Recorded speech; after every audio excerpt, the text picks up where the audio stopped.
let's get a little practical in that sense, like, because I'm curious how everybody starts these in different ways. How did you end up starting your podcast? You know, for the people that might want to start a podcast but haven't yet, like maybe we can get a little more on the technical side. I'm curious, you know, and share that, because like I think that so often people are like, I have this really cool idea, but I just don't even know where to go with it. You know what I mean?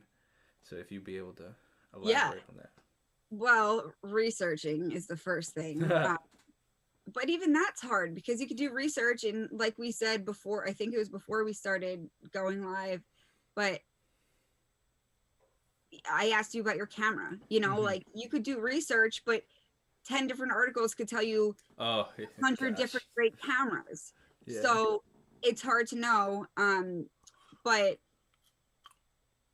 on the actual like technical side, the way I started was I kind of narrowed it down to like, okay, I knew I wasn't gonna have one studio. I wanted to be able to move around. Cool. So that kind of narrowed down, that cut out whatever equipment was not mobile, you know, or not easily mobile.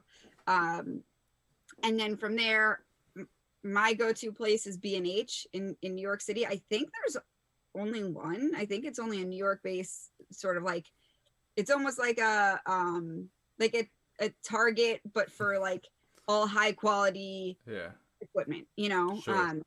In whether it's cameras or microphones or I don't even know. They probably have like, I don't know what else, but I know they've got that stuff. A lot of stuff. Yeah. And going there, and the people there who work there will talk to you about really anything you need. And they're not even like, if you're going to come back to buy something, they're okay with that. You can even call them and ask.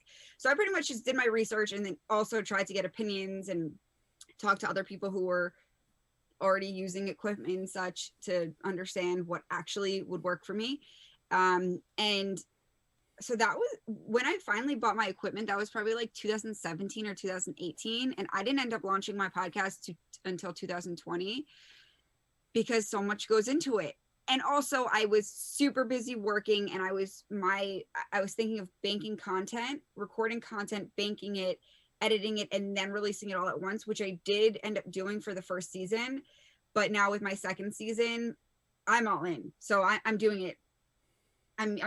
I'm doing it. It's being released every single week, even though it'll still probably for now be released in seasons. And I could give more clarity to that if you want, but it just ended up taking me a while to actually go from, you know, the first step to the first step of releasing. So I finally got my equipment, which was 4 microphones, recorder, the wires. And then after that, I got more extensions for my wires. I got like my little stands, and I had to return the first stands. I didn't like those, there's some trial and error. Exactly. Yeah. And so that's like the technical side. But then the other sort of technical side is doing research into what hosting platform you want. And now this might be a little bit different with Spotify coming and being like such a huge part of the game now.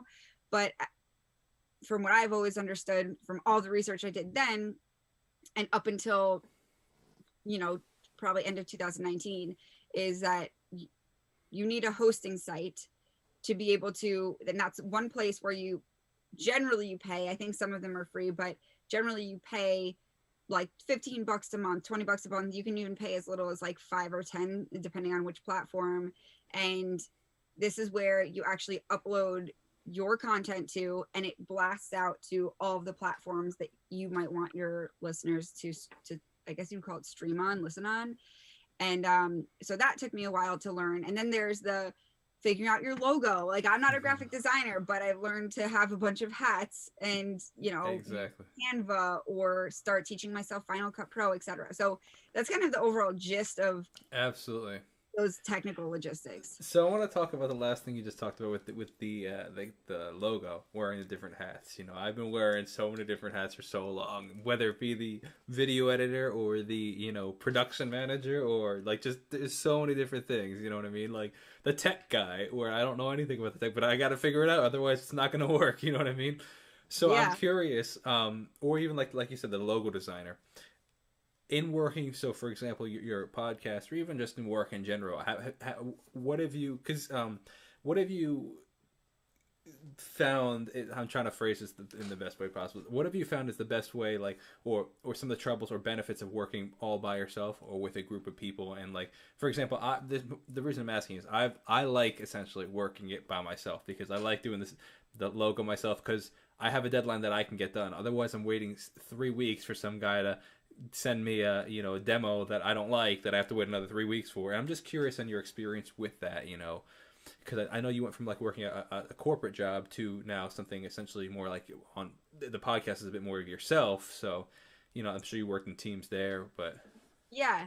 And I've had several different jobs, so I've been able to see, and some of them simultaneous, not all of them, but so I've been able to see how different people are doing different things. I mean, I was not working in the capacity of one podcast, but still you can kind of apply, you can see how certain companies are doing certain things that may still teach you something about what you're doing.